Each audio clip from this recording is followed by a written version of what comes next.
যুক্তরাষ্ট্রের বিশাল পারমাণবিক অস্ত্রভান্ডার থেকে বিভিন্ন সময়ে হারিয়ে যাওয়া ৬টি শক্তিশালী পারমাণবিক বোমা নিয়ে নতুন করে আন্তর্জাতিক মহলে দুশ্চিন্তা দেখা দিয়েছে। মার্কিন সামরিক পরিভাষায় ব্রোকেন অ্যারো বা পারমাণবিক অস্ত্র সংক্রান্ত দুর্ঘটনা হিসেবে চিহ্নিত ৩২টি ঘটনার মধ্যে এই ৬টি বোমার হদিস আজও পাওয়া যায়নি। বর্তমান সময়ে ইরান ও যুক্তরাষ্ট্রের মধ্যে চলমান ভয়াবহ উত্তেজনা এবং ডোনাল্ড ট্রাম্পের পক্ষ থেকে মৃত্যু ও ধ্বংসের হুমকির প্রেক্ষাপটে এই নিখোঁজ অস্ত্রগুলো কোনোভাবে শত্রুরাষ্ট্রের হাতে পড়তে পারে কিনা তা নিয়ে বিশেষজ্ঞ মহলে উদ্বেগ বাড়ছে।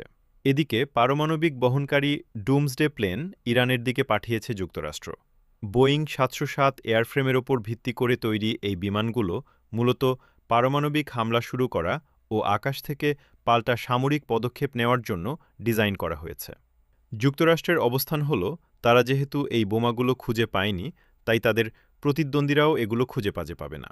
তবে সমুদ্রের তলদেশে বা নির্জন স্থানে পড়ে থাকা এই মারণাস্ত্রগুলো যে কোনো সময় একটি বড় শহর ধ্বংস করে লাখ লাখ মানুষের প্রাণ কেড়ে নেওয়ার ক্ষমতা রাখে।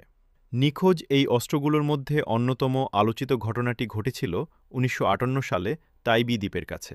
তখন একটি বি-৪৭ হাইড্রোজেন বোমারু বিমান মাঝাকাশে অন্য একটি বিমানের সঙ্গে সংঘর্ষের শিকার হলে নিজের কাছে থাকা মার্ক ১৫ হাইড্রোজেন বোমাটি সাগরে ফেলে দিতে বাধ্য হয়। প্রাথমিক পর্যায়ে এটি একটি নকল বা ডামি বোমা বলে দাবি করা হলেও পরবর্তী সময়ে বিভিন্ন তথ্যে জানা যায় যে এটি একটি পূর্ণমাত্রার শক্তিশালী অস্ত্র ছিল। ব্যাপক অনুসন্ধান চালিয়েও আজ পর্যন্ত সেই বোমার কোনো হদিস মেলেনি। এছাড়া গত কয়েক দশকে এমন আরও ৫টি পারমাণবিক বোমা সমুদ্রের অতল গহ্বরে অথবা দুর্গম স্থানে হারিয়ে গেছে, যা এখন পর্যন্ত উদ্ধার করা সম্ভব হয়নি। বর্তমানে মধ্যপ্রাচ্যের অস্থিতিশীল পরিস্থিতি এবং পারমাণবিক